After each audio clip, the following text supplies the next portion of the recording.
But yeah, if you want, while we're waiting, because Jonny won't be here for a little bit, we can talk about whatever in the meantime. But yeah, we can start with something I've been trying to practice more and more, is a proper official intro. So, I'm Fern, better known as Hydrozoa. I'm Sunami, better known as Sunami. And today, we're kind of just going to be talking about kind of like some of our favorite decks, some of our favorite cards, and just different things that we've really liked about the game since we've gotten back into it. Keyword Soup with Hydrozoa, Jonny, and Sunami. What about you? Yeah. What are your favorite decks? For me, when I started getting back into the game, I was playing on Arena a lot. Mm-hmm. So it transferred. I was playing a Selesnya deck, and when I started to come, because it's more of a standard Selesnya deck. Right. Yeah. So when I was coming to like Commander and switching over to that and playing that more, I had to figure out kind of a cheap Commander. Arena doesn't have Commander. No, they don't. No, Brawl. Yeah, which is right. Kind of Commander? But I didn't even. Yeah, it's. I think it's the unofficial, like... Did you try Brawl and then switch? No, Okay, no. so you were going straight from standard on Arena to Commander and Paper. Yeah. Okay. Right. Like, I did play Commander and Paper before, like, years and years ago. Mm-hmm. But and so when you were getting back in, was it Dogny? Was that the first one? Yeah, it was the first deck. And then... But I really wanted a Selesnya deck, because that was the deck I was built in. And then I found Black Panther, Wakandan King. Mm-hmm. He's a secret lair drop card, He's a secret lair, yeah. Okay, did you find him at the shop or did you get him online? No, I got him. I saw him online. I was just scanning. I forgot what it was. I was just looking for legendary creatures in those colors. Yeah, and he dropped because he's a 2-drop. He's literally a green-white. And so he was probably early on the list. Yeah. Named Black Panther, so that's where I built out. He's a character you like. He's low on mana cost. And did you like his abilities? The abilities of, like, anytime a creature enters, you put... Yeah. I'll flash him up on the screen. I generally do that for every card. You put counters on your lands, and then you can pay 3, I believe, and take those counters, and you can gain life, and... You gain life and draw cards, and... Yes. Yeah. Whenever counters are moved this way, you gain that much life and draw a card. If only it was draw that many cards. Yes. Yeah, if it wasn't that many cards, that'd be even stronger. Yeah. But they probably had to do something to limit him, because he's a 2-drop. It is, yeah. And a 2-drop is a 2/2 for striker. Mm-hmm. Right? 2/2, yeah. Mm-hmm. Yeah. Mm-hmm. Okay. And then there's just something about, like, green and white that it's easy. I think it's a very easy 2-color combo when you're learning the game. I agree, because it's really, like, straightforward. A lot of its strategies are just like go wide, buff your guys, try to beat down, and that's what it is. It's literally it's a lot of combos out with a lot of small creatures to just drop the lands big, and then what really helped the deck is when Avatar and Earthbending. Yeah, because then those same counters that are already on those lands, you can earthbend right onto those lands and those creatures. Yeah, that really does help you. Yeah, because if you earthbend like 2 onto a land, because when he enters or another creature enters, so like you could have been stockpiling a bunch, and you could like earthbend 1 or 2 onto something. Yes, it's kind of like using all this stuff you've been stockpiling a little bit quicker in a sense, and then you could also pay 3 to move a bunch of his, or all of them, but exactly. Like a bunch. Yeah. Is it sorcery speed? I don't think so. No. So you go to attack if it's going to be destroyed. Yeah, you just move it around. Move all your stuff around, bam, and then gain some life, draw a card. Gaining life will help you like prolong like being beaten down and being like targeted, because people might get afraid of like, oh, like your commander says you draw a card and you're stockpiling a bunch of resources, but I still think that like for the most part he's kind of unassuming, because you have to do. I feel like you have to do a little bit of work. But I feel like the payoffs are low enough. 3 mana isn't that much to do his effects. Being a 2-drop, and he's going to be killed quick and often. So you're in green and white has a lot of protection spells. Exactly. So you can protect him. And then does your deck run like lightning greaves or swiftfoot boots. Yes. Yeah, that'll help. Yeah. And whenever your commander's super critical, I feel like you're kind of obligated. Helm, I also like to run. Okay, yeah, that's the one where he gets protection from the other colors. Or am I thinking of something else? He gets hexproof. Oh, okay. What about Brotherhood? I should know this. Brotherhood Regalia. I don't believe I. It makes them an assassin. It makes them unblockable and gives them Ward 2. We'll put it on the screen, but I think I'm right. I think actually it's in Maha. I bet if I flip through, I can find it. Yeah, I needed a little bit more protection, so I think I have, because Maha is so critical to deck. I think that's one of the decks where I have like 10 protection pieces, because I really want to make sure I see 1 or 2 of them in the first like 10 or so cards of my deck. Right. Yeah. Recently, I haven't played it as often, just because of our whole conversation we've been having off screen about the power level 4 or bracket 4. Yeah. Where really my deck is bracket 3 plus. Yeah. And it's only bracket 4 in number of game changers only. Is Farewell in there? Is that the one that bumped it up? Yeah. No, there's more other. I had a few other ones. Oh, okay. Gaia's Cradle. There's other game changers and right, yeah. It put them up there. Yeah, you know what I'm talking about. I'll look at his list and put them all up there. So with my Black Panther, I had to pull it up. So if that's why you saw me looking down, I saw you glancing at Junior. Yeah. So I have Teferi's Protection, Worldly Tutor, the One Ring, Smothering Tithe, Aura Shards, Gaia's Cradle, and Enlightened Tutor. Okay, Enlightened Tutor is the one I was thinking of. I couldn't come up with. Yeah, I finally got an Enlightened Tutor. War Shards is one that, man, back in the day, that was so brutal. My buddy Jeremy played it in his green-white cats deck, and every game he got it, he would just he'd play it and then spit out like 3 or 4 creatures right away, and it just wipe all of our enchantments and artifacts. So I think I at one point I was putting, because it's a Black Panther, so I was trying to put a lot of cats, but then there's like a lot of really good cats, like Miri. He's not a cat, is he? He's not.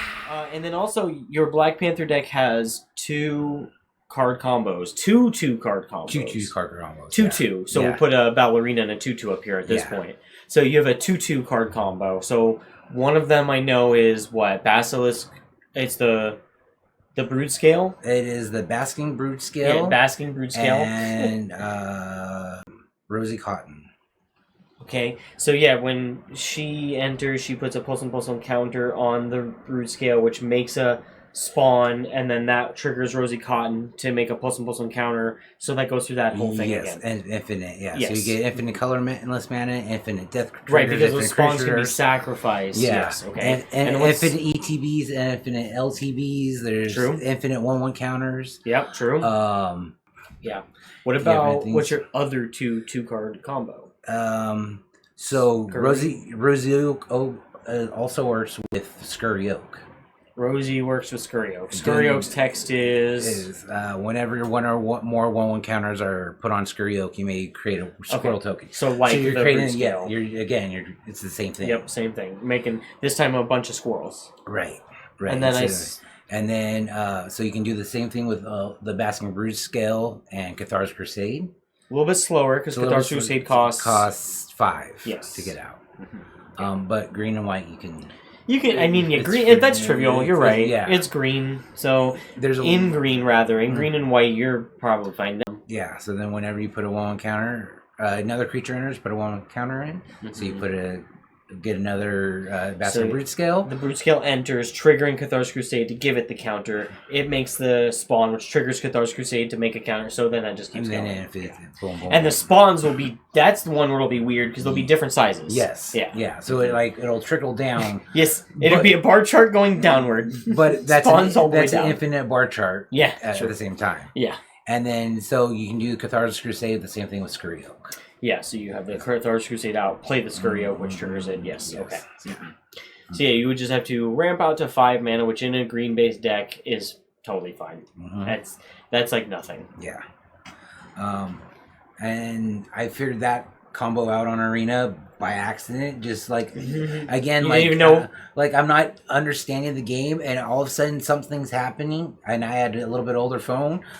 Game completely crashes on me, and I'm like, "Oh Too no! many game actions. Oh my! Like what's going on?" Oh no! So I loaded the game up again, and like nothing was going on. I couldn't figure it out. It took me a few tries of when I noticed whenever those triggers would happen, it was just too much, and it was just too much for the phone. Your phone was crashing because the app was overloaded with too many squirrels and That's funny. And then, so when you built the deck, were you building it intending to do that? Yes. Okay. That's why I kind of wanted to keep the Selesnya colors because and that's when I built this as a bracket 4 because our play group was trying to play a lot of bracket 4s when I started. Yeah. Well, and the reason for that is because when you got into our group, I only had a couple of decks, and the one deck that I cared about the most was my Sharuum the Hegemon, and it was by the early bracket, right when the brackets came out, it was already a 4 because it had like 15 game changers in it. Editor Fern from the future here, it was actually 11 game changers, but that's still a lot. Because it had every free blue counter spell, it had Ristic, it had Smothering Tithe, it had everything. I do remember having this conversation, and we were sitting next to each other at a table, and I was again newer, and I was like, Fern, I've got like 6 game changers. Is this okay? And then you showed me a list. You're like 15. I was like, oh yeah. Oh. And I remember the last game I played with Sharuum. There's a reason why I took it apart was because I thought that like, you know, Tristan's combo deck and Jonny's graveyard deck and whoever else we were playing with in any given week, because it was rotating a little bit. I was like, I thought everyone could handle it because we were all wanting to play bracket 4 decks.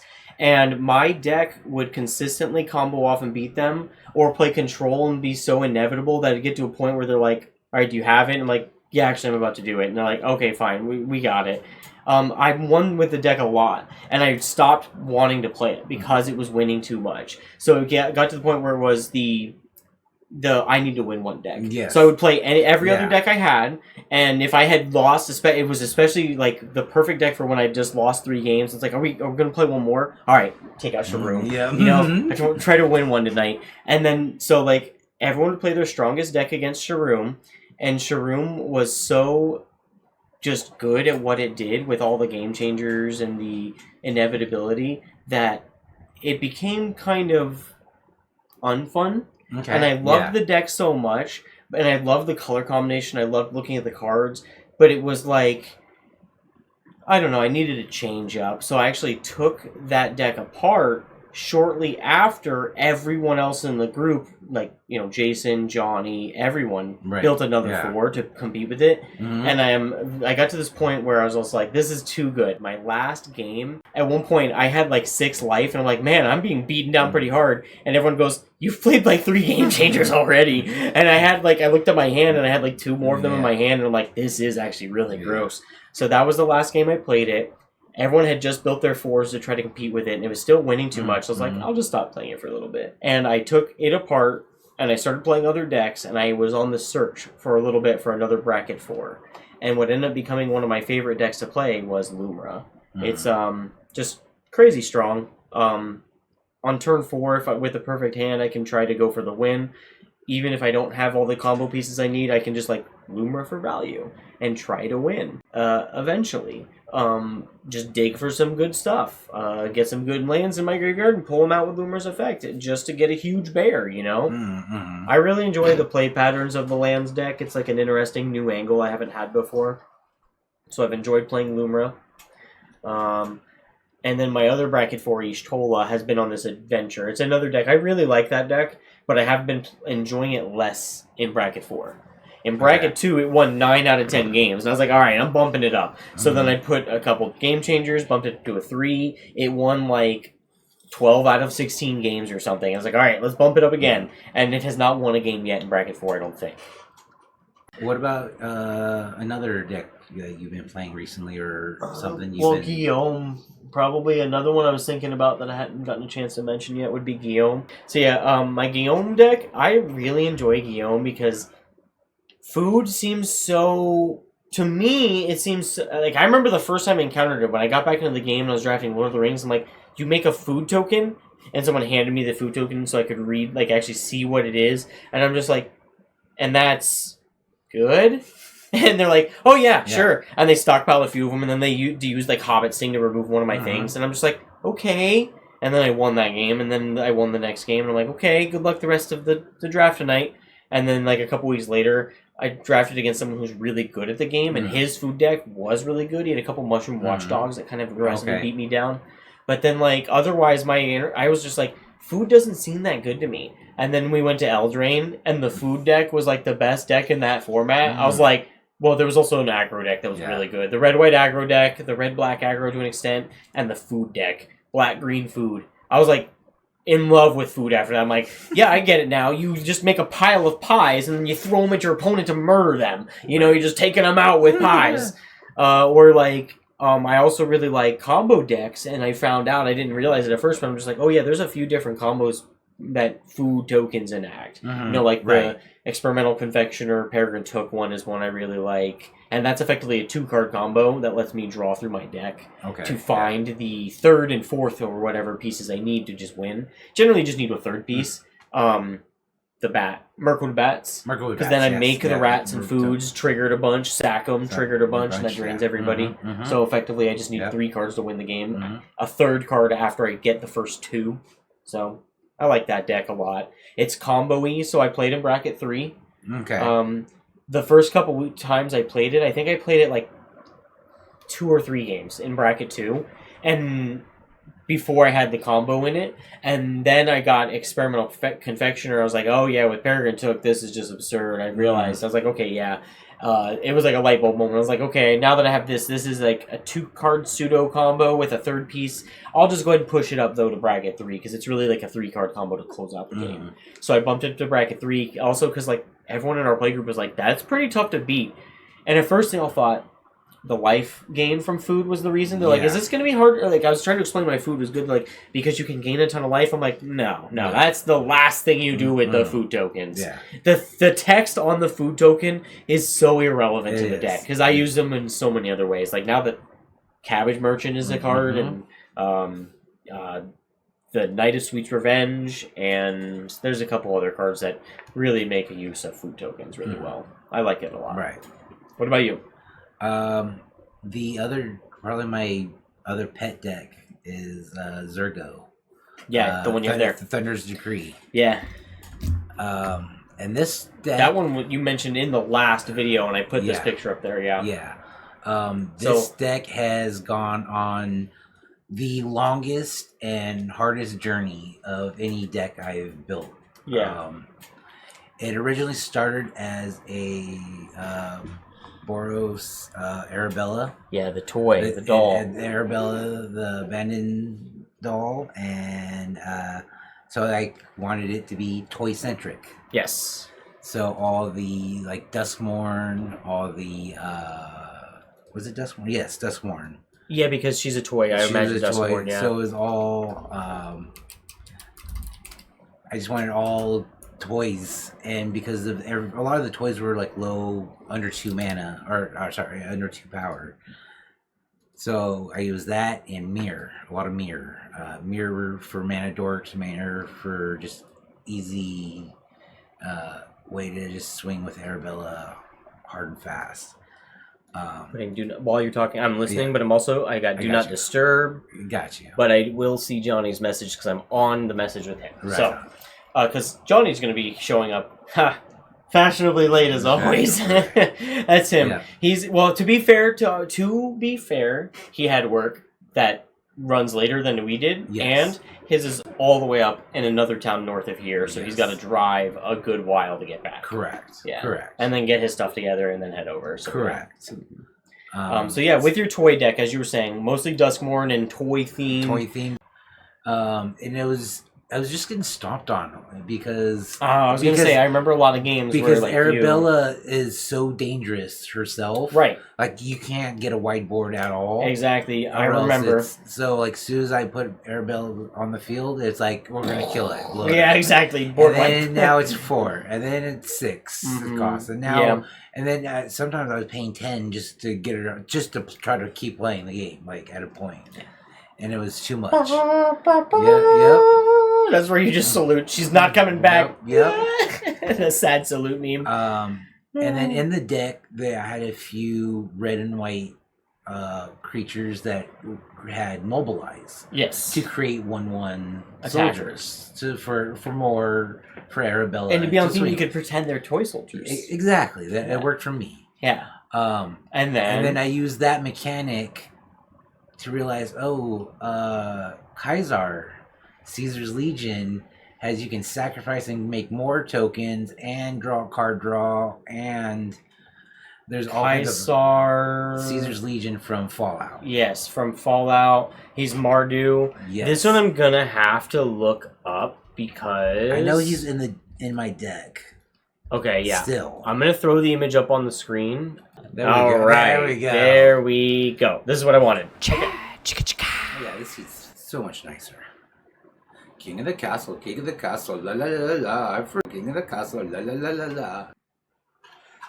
So as you know, I am a giant Ninja Turtle fan. So while he's gone, I'll just kind of talk like, bam, Ninja Turtles. All my deck boxes, Ninja Turtles. Deck boxes, Ninja Turtles. Who are the Ninja Turtles without their Master Splinter? So, yeah, I was so excited about the Ninja Turtle set. This is going to be like a little side tangent. I was super excited when the Ninja Turtle set came out for Magic, obviously. Say what you will, I think the mechanics are fun. I have biasness. I'm a little biased because, again, it's Ninja Turtles, but I think it's a fun set, and it doesn't deserve the hate. So stop hating, please. Thank you. It's the Universe of Beyond. I understand. That's what the hate is. That's exactly what I figured you were talking about as soon as I heard. So, do you want to try? These are little koalas. Oh yeah, I love these things. Good. Yeah. Oh yeah, I remember getting these as a youngin. Mm-hmm. They're nice though. Mm-hmm. Yeah. I love these ones. The strawberry one I think is the best. It's goated. Hashtag not a sponsor. We could reach out to Koalas March and get a sponsorship from them. Koalas March. Kaisar? Yeah. Which they say it Kaisar because they didn't know how to say it. Correct. Yeah, because they just didn't know because they don't know how to read really. Right. They don't know history. It's the end of the world. It's the end times. Yeah. Yeah. Everything's exploded in nuclear fallout. Hence the name Fallout. Imagine just.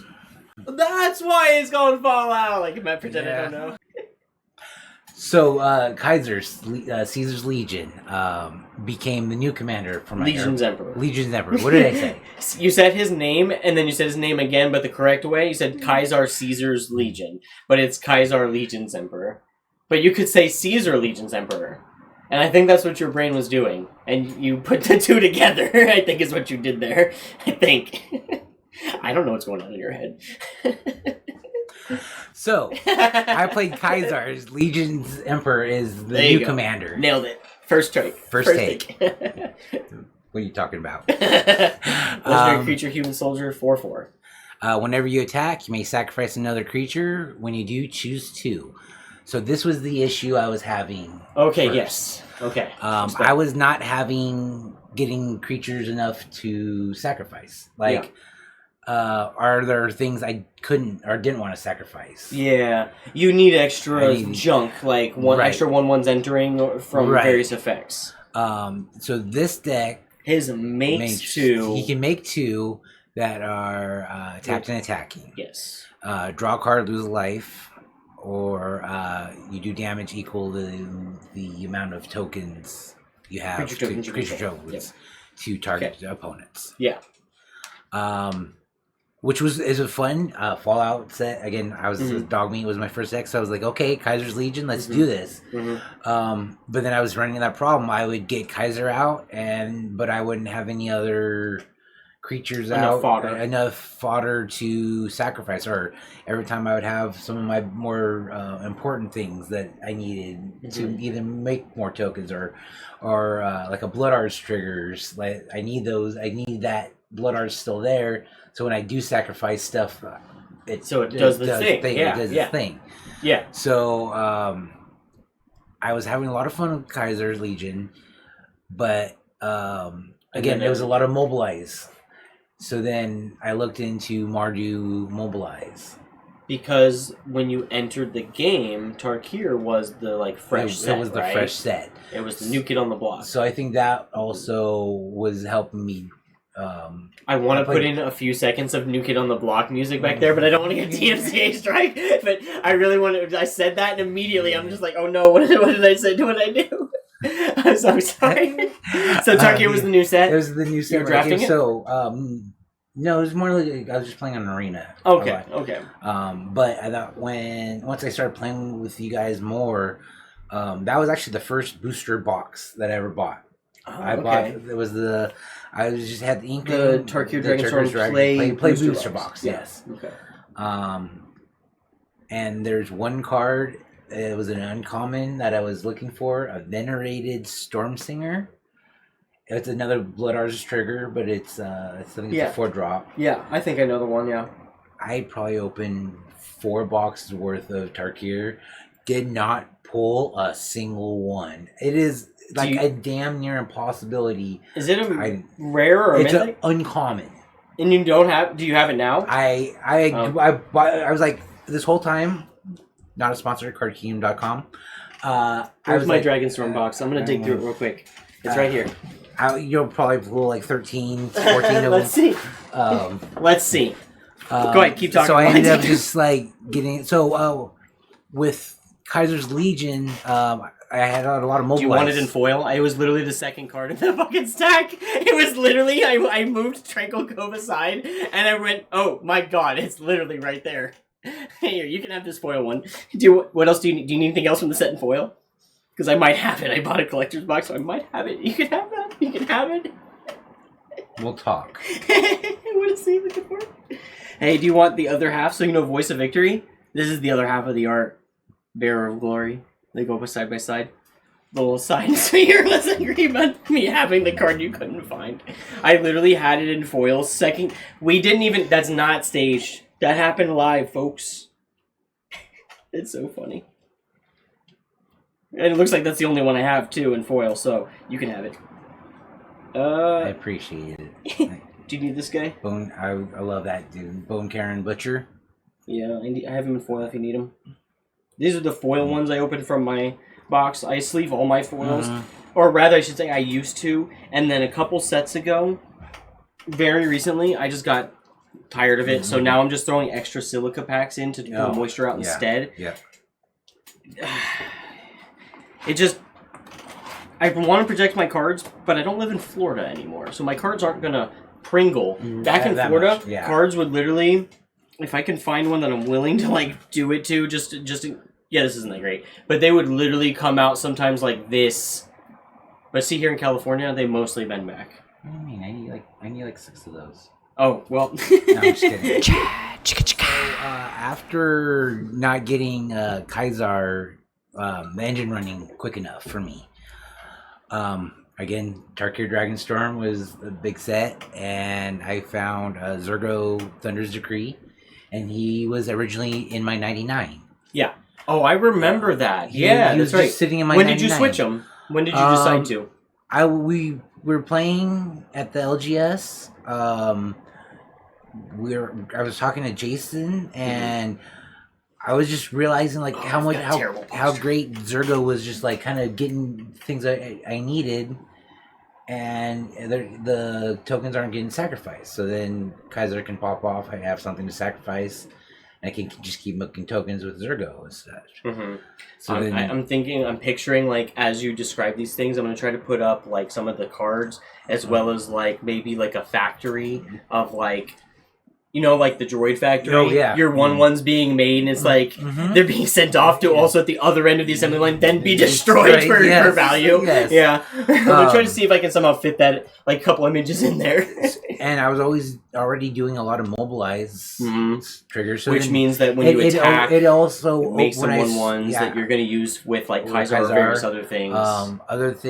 And then with Zurgo, Thunder's Decree, you don't have to sacrifice them. Right, so now you can make a big board really, really quick, because you've got Avenger of the Fallen. You got Voice of Victory. Ooh. Lightning Strike. Voice of Victory. It's the flashbang. Think fast, Chucklenuts. Stadium Headliner. There's a whole bunch of. Do you want a foil Stadium Headliner? I believe I have it in the deck. Okay, because I'm pretty sure I have one. That's why I actually had my phone, folks. Because I was trying to pull up my. You can have your phone for reference. I think it will help us. Yeah. So yeah, there's like cards like.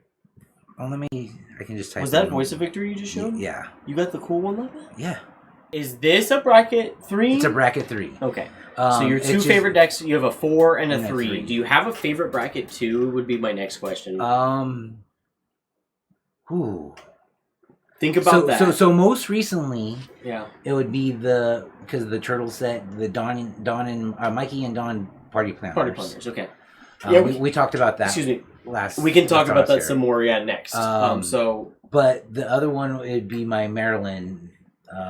Your Elves Maryland. My Elves Maryland, because yours is Fairies Maryland, and mine is Elves Maryland. So you say Maryland, I say Maryland, you say tomato, I also say tomato, but I'm supposed to say tomato in this example. And I say French fries. I still say French fries. What's the other? Oh, Freedom Fries? Is that what you're getting at? No, you say potato, I say French fries. So. I was like, what the... That's two. Yeah. No. So more about your Zurgo deck. So like Voice of Victory, Avenger of the Fallen, Dalkovian Backpack Beast, which is a 0/4. It's a 2-drop, or sorry, a 3-drop, but it's a 0/4 with Vigilance and Mobilize 3. So no one's gonna block the 0/4, so you're gonna get that free attack. Exactly. Yeah. And then of course with again what we're saying, Bone Karen Butcher. I've got Infantry Shield in my deck, so then it just, you can pump up. But I also have Cathar's Crusade in this deck. So if I have Cathar's Crusade and then I swing with 1 or 2 of these with Mobilize, everything bumps up depending on what they're mobilized, which could be Mobilize X with the creatures in your graveyard with the Avenger of the Fallen. I'm going to pull your list up on the other screen here. Voice of Victory. Okay.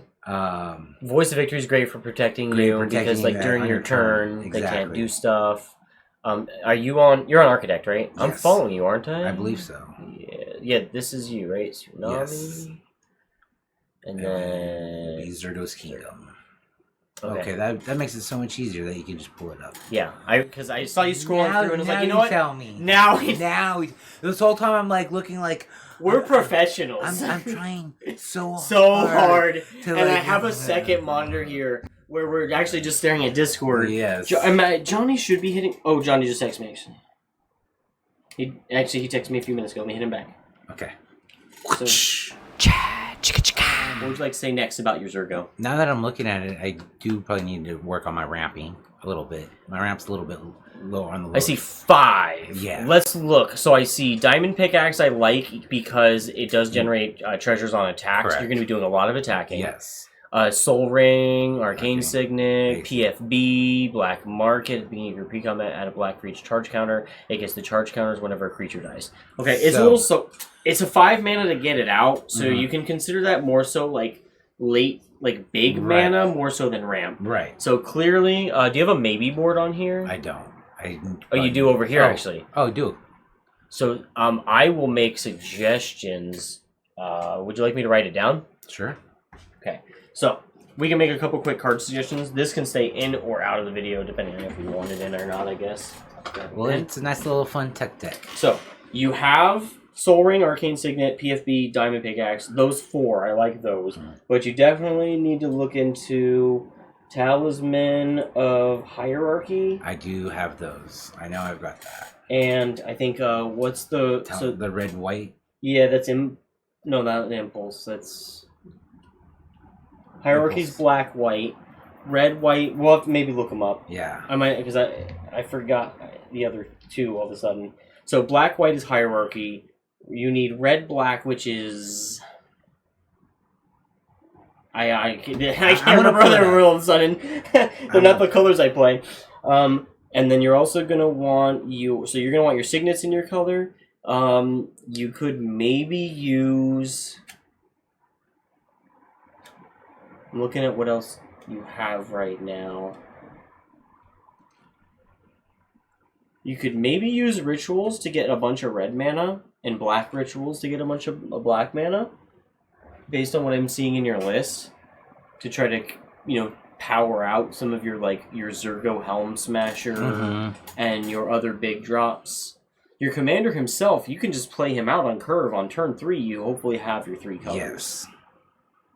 But yeah, so Here we go. So Conviction, Talisman of Conviction, it would be the red-white. Okay, so Conviction, and then what's red-black? Red-black would be Indulgence. Indulgence, yes, that makes sense. Okay. And then Unity... Oh, no, sorry, that's green and white. My apologies. Right, yeah. There should only be one for each color. Yeah. But yeah, you should look into also maybe... What bracket are you trying to play this in? 3. Okay. So then I would look into maybe playing... You still have your Lotus Petal that you opened?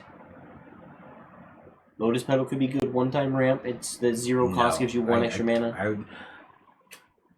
That could maybe go in. So Dark Ritual. When you open cards, make sure you talk to friends who've played the game a lot longer and have a lot more experience before you decide to sell said cards. Because it was one of those instant regrets.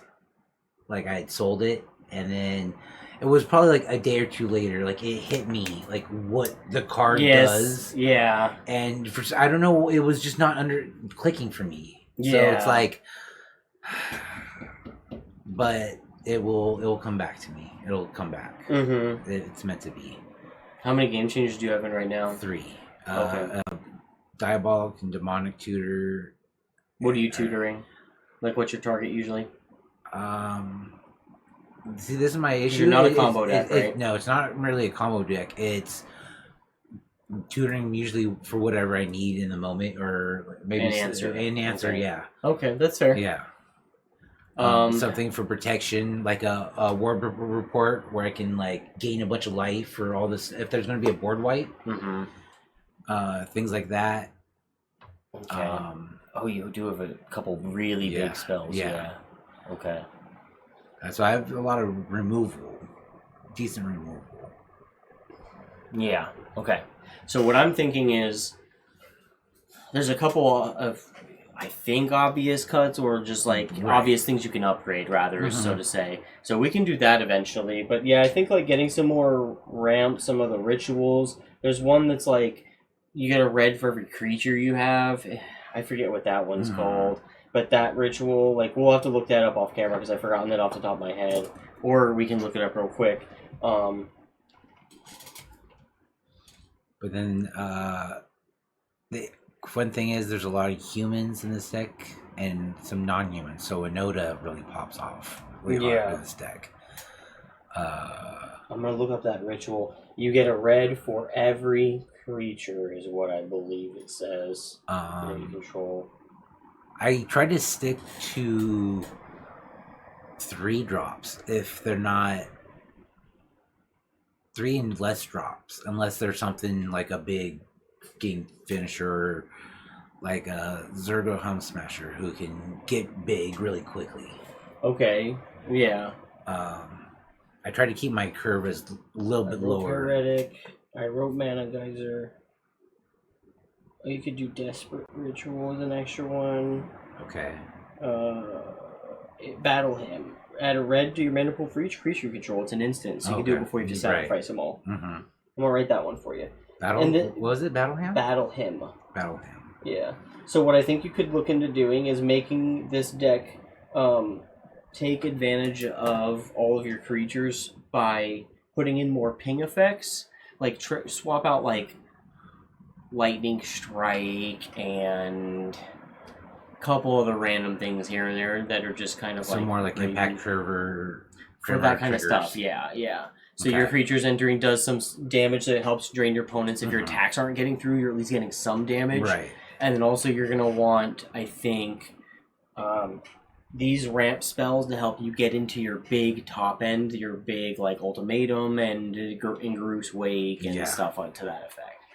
I would even maybe swap out a couple cards like maybe swap out Ruinous Ultimatum for something else that's easier to cast? I really love Ruinous Ultimatum. I do. It does become a little difficult to get because it's how awkward the mana curve is on that. Mm-hmm. You need a free Sack Outlet. Yeah. At the end of beginning of each player's end step, if no creature dies this turn, it deals 4 damage to that player. Oh, okay, yeah. I see. So it can, that's part of the reason. It's like a drain. Mm-hmm. I see. Okay. Oh wait, interesting. Now that I think about that. Yeah. It kind of forces you because you don't want to sack your stuff during their turn. You'd rather them. No, something's got to die. Yeah, exactly. Okay, interesting. Mm-hmm. Okay. It kind of forces them to either like keep it or take the damage. Yeah. What else do you like about this deck? What else would you like to talk about? I feel like because it's grown so much, like that's the thing that it's really like grown up. It has. I do think that this deck has come a long way. It's come a long way. It was literally a toy deck. And now it's my monster truck deck. It's my big beefy like. Wait, what is that motion? What did I just? That's the motorcycle. Wait, you said monster truck. Monster truck. I did. Yeah, wait. That's not the right vehicle. Because everyone knows monster trucks. Everyone knows those. Yeah, you've seen them, right? Yeah, you've seen the big old monster trucks. Yeah. Harley Davidson monster trucks. Yeah, I've seen those. Yeah. Yeah, I think that's why I love this deck so much because it's gone on such a journey. It's really it's evolved. It's grown so much. It's really grown with me as a player too. Yeah, I like that. So, like, yeah, I appreciate the tweaks. I don't want to do too much. Mm-hmm. I think really it's just to make it a little faster. The things that you brought up are all things that I'm like not fighting. Like I don't want to like fight you against. Like there's nothing that you've suggested that are like true pet cards to me. I'm like, no, I'm not taking that out. There's absolutely Black Market Connections.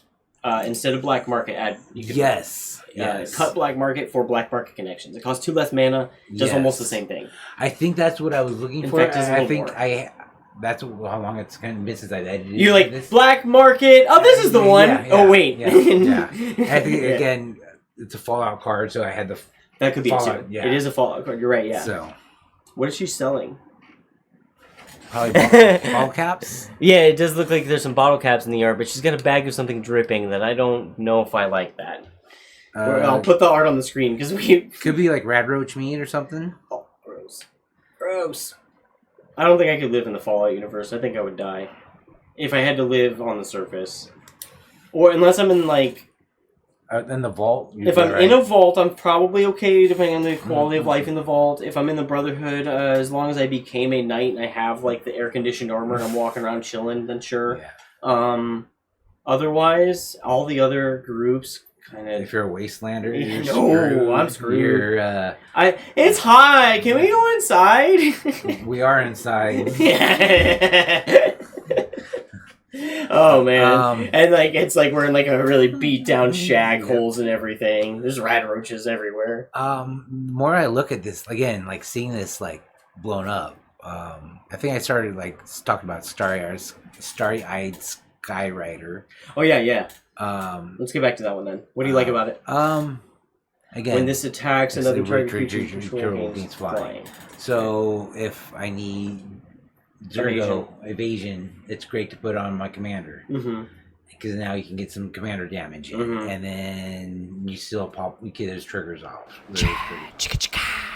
You bought something. Valkyrie's Call. You bought something like it, huh? Yes. Oh yeah, this does the same kind of thing. Whenever a non-token, non-angel creature you control dies, return that card to the battlefield under control with a +1/+1 counter on it. It has flying and is an angel in addition to its other types. Yeah. Yes, that's pretty cool. It's like the same... Oh, I'll just look it up here so I don't have to type it. The same idea. It's like the same idea, yeah. Luminous Brood Moth. But it's probably cost... Well, this is an enchantment, though, as well. And this is a 4-drop creature. Okay, and this is a 5-drop enchantment. Yeah, so it's a little more expensive. It is harder to interact with since it's an enchantment. It is. But yeah, so this is a 3/4 flyer. Whenever a creature you control without flying dies, return it to the battlefield under its owner's control with a flying counter on it. Doesn't work with your tokens, but your other important stuff you care about. Because it's a creature, I feel like it's too delicate. Too delicate versus an enchantment. So I would rather pay the extra mana for a little bit more security, I guess. Yeah, I can see that. Okay. Just in conversation for that. Yeah, I could see that. Sometimes it's like sometimes you just want a guarantee on the box. Yeah, true. I tell me I can take a dump and put a guarantee on it. It doesn't make it going to work right. Man. Tommy boy, good old yes, Tommy that's boy. what it is. Yes, okay. It's like I know that sounds so familiar. I was trying to think of it. Yep. Okay. Was there anything else that you wanted to say about your Zurgo deck? Because I know this is like your all-time favorite deck, right? Yeah, probably my number one deck. Okay. If there isn't really much else you want to say about it, we could move on and you could talk about one of your more recent decks because you've been playing 2 other ones lately a lot. Yeah, we can do that. Okay. Sure. Which one of your other decks do you want to talk about? Let's talk about... we kind of touched about it, but we haven't gone into a deep dive. Let's do Raph and Mikey Troublemakers. So Troublemaking Raph and Mikey, Troublemakers. Because I am so smart in making deck names. I just switch words around. It's a whole new thing. I got to play this yesterday, and it's got a lot of just big stompy dinos, big stompy... to add a different win con, I decided to throw some big stompy stuff with trample and toxic. Oh. So okay. So do you have an alternate win con? Alternate win. So there's venomous brutalizer. Okay. 4 clicks. Yeah. Old Nabo. Nice. I got treasures. Okay. So yeah, this looks like. Okay, I see. Okay. Yeah, this looks like what I'd expect. Some giant wombo-sized stuff. Oh, wait! That's a Tolly! That is a Tolly, yes. Wait! Yes. She's a CNH card! Yes. That's funny. I like that you have a Tolly. And then let's look at... Okay, so I see some other infectors. Yeah. Paladin of Prediction. Paladin of Predation. Sorry. Tyrannix Rex. Which is my favorite. He just looks cool and just you can't be countered. I'll put the art on the screen for sure. He looks cool. Ward 4. I mean, you're cheating him out. They're coming in with haste anyways. But the trample and ward is... That's funny. I was playing a game with Cam, Gunner. Actually, I think it was just the 3 of us. Yeah, it was the day we had 6 people, so we broke into 2 pods of 3, and we were rotating seats every game or 2. So yeah, Gunner plays Tyrannix Rex. And I'm like, oh, okay. Who are you attacking? I'm like, Cam, right? And he goes, no, I'm going to attack you. And I'm just like, okay. And I read all the stat lines out. And Cam can, like, I feel like he saw my hand because he knew exactly. And because I'm like, oh, Ward 4. And Cam goes, oh, no. Anyways, I'm like, yeah. I'm going to Cyclonic Rift. Yeah. All that's gone.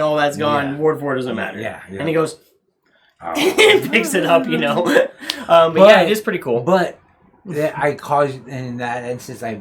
He made you cause you to use your to use my Psych Rift. That's fair. When you didn't want to. I didn't. Well, didn't need to. I didn't need to, but it did set them both so far back that my next turn I played like something small and passed with some mana up. Immediately countered Cameron's because he was to my left. I immediately countered what he played next, and then Gunner was like, "You're gonna counter what I'm gonna play," and I'm like. Depends. What are you gonna play? I'm sitting there with like my cards, and he's like, "I'm gonna play," and he's looking at me, and I'm like, I grab a card and start pulling it up, and he goes, let's try this one. I'm like, that's fine. And then on my next turn, I proceeded to just like put them in a devastating position. I played Fan Daniel, and I had like 8 things in my graveyard. So I'm just like, okay, so at the end of your turn, you need to sacrifice something, or you're taking 16 damage. Yeah, that card's pretty gross. Another card I see in your deck that's pretty gross. Blightsteel Colossus. Blightsteel Colossus. Yeah, again. You like that segue, by the way? That was perfect. That was pretty good. Blightsteel Colossus. Because you can just cheat it out. Just put it up here on the screen. Just bam. I'm just gonna swing. And if I'm not mistaken, Raph and Mikey, the attack trigger is very much like Mobilize, where once it's on the battlefield, you can choose. Or you still declare where it's going. Okay, so yeah, with Raph and Mikey, it says put that card on the battlefield tapped and attacking, and the rest on the bottom of your library in a random order. It doesn't say same player or that player. Yeah. Player. So when you attack like player to your left with Raph and Mikey, actually you should be attacking to your right. Let's pretend you attack to your right with Raph and Mikey. let's do a good gameplay strategy here. You're attacking to your right with Raph and Mikey, but one of the other players in the pod is a really big threat, and you do flip the Blightsteel. Okay, actually. Yeah, exactly. And that's why you can just redirect to the big threat and either force them to... It's like I had a free attack force here. Force them to lose all their board by blocking. They have to throw everything in the way. You get to keep your Blightsteel. Right. Or they just die. Yeah. So it puts a high threat on the table. Yeah. I've thought about putting Blightsteel Colossus in one of my decks. What bracket is Jason's mill deck? Is it 4? 4. Yeah. Okay, so I was thinking about putting a Blightsteel Colossus in one of my bracket 4 decks just as a joke. And then he goes to mill us out and it's just like, oh, what do you know? Blightsteel Colossus was in my mill deck. It was in my Saturo deck. Oh, okay, yeah. Yeah. So again, we talked about this. So he would be like a ninja. Ninja Blightsteel. Oh, you're dead. You're dead. It's like, wait, what's that sound? You hear nothing because it's a ninja now. Exactly. But since it's not a very cheap card, I kind of had to shift it over, and to me, it works way better in this deck. Yeah. Okay. More fun in this deck. I see some cards like your other finishers in the deck: Craterhoof Behemoth, Rumbleweed. I didn't realize how good Rumbleweed was. Did you know there's another one of those effects? Do you know about Pathbreaker Ibex? No. Pathbreaker Ibex is like, I think it's like Craterhoof, but like a little worse. But I think like you could argue it's close enough. I can't type Pathbreaker. Yeah, the only difference between Rumbleweed and Crater is it's just +3 with. Oh wait, it's an attacks. I thought it was enters. Oh, I see. So this won't work with this. So actually, don't worry about this. Yeah. Ignore that because this won't work with that because it says when Pathbreaker Ibex attacks, creatures you control gain trample and +X/+X, where X is the greatest power among creatures you control. The reason why that doesn't work with Raph and Mikey Troublemakers is because when this enters attacking with them, it will have missed this attacking step. Declares attacks. Yes. So then it doesn't get that. And trigger. that's why I was very cautious of when this when I included with this deck is when this creature enters ... Yeah, so enters or damage. Those are your sweet spots. Yeah. Sweet. Raph and Mikey still though has so many good cards you can use in green and red. I feel like that even if you miss out on a Pathbreaker Ibex or something else here and there, you have like 1,000 other options to just. Here's what I want to smash you to death with. So hypothetical, I get Mikey and Raph turn 4, 3, 4 out on the field. Yeah, if you ramp crazy, crazy enough. First time I hit Blightsteel Colossus. Second time I hit Krang. Krang is the Ultra Warlord. Yeah. Now your Blightsteel flies. Oh yeah, he's flying. He already had trample and indestructible. And he's already on the board, so to me it just gives him flying. He's just he flies. He's flampling. But there's a lot. You're gonna have to either have reach or a flyer, and you're gonna have to sacrifice your reach or a flyer. It still has trample, and you're still gonna get, even if you hit 8 talks or would Blightsteel Colossus be too mean of a finisher in Maha because it makes everyone's toughness 1, and then I just bring out my Blightsteel and just do 10. It wouldn't be a bracket 2. It would be 3. I would think. Because it has no game changers. Because your intent. Yeah, exactly. Yeah, it has no game changers, which is the same as multiple of my other decks. But I'm going to have to play it in 3. It doesn't matter, like, the game changer. Cause we said. Sometimes just how good the deck is. Black Panther has, we say 7 game changers. It's a 3+. And it's on the way to 4, yeah. Yeah, it's not a 4. It's getting there. It's getting there. As of right now, but it's not. You play it in 4 because of the amount of game changers. You play it in 4, but it's on the way. Right. Yeah. So okay. Blightsteel would make Maha definitely bracket 3, and I've been thinking about it's already close. I've been thinking about putting it up as well. I need to update it though. I think. I hear that Garrick's Uprising, which is the card I wanted to talk about next. Oh yeah, Garrick's Uprising is a card we can talk about next after we take a quick break. So, Jonny got here just in time for Sue to say goodbye because Sue has to dip for his personal life. He's a busy man. busy man. So I'm not sure when this episode's coming out. Yeah. But this, I'm gonna cheap plug time. Yeah, sure. Cheap plugs. This Saturday night in Lompoc, California, we have Best of the West Wrestling. I will be in the main event in a 3-way House of Horrors match. It will be me, a wrestler named Hex, and then actually one of our magic buddies, JD Horror, in a crazy death match. And that's gonna be cool. It's not gonna be for the weak of heart, so I do caution if for young. I have to release this one this week now. So yeah, and where can people find you online if you want? You can find me on Instagram, _Sunami, and then for tickets to the event, you can check out bestthewestwrestling.com. Perfect. Yeah, I'll put that in the description. Maybe you can try to put it in the video. And then I'll throw you the flyer and stuff. Sounds good. Yeah, I'll put that up. Yeah, that'd be great. So I'm tagging out. Johnny's going to tag in, but mahalo and thank you for everything. Yeah. Have a good night. Cool. This is Editor Fern from the future letting you know that we actually made a Discord. Check the description to find the link. Thanks for watching, liking, subscribing, and joining the Discord.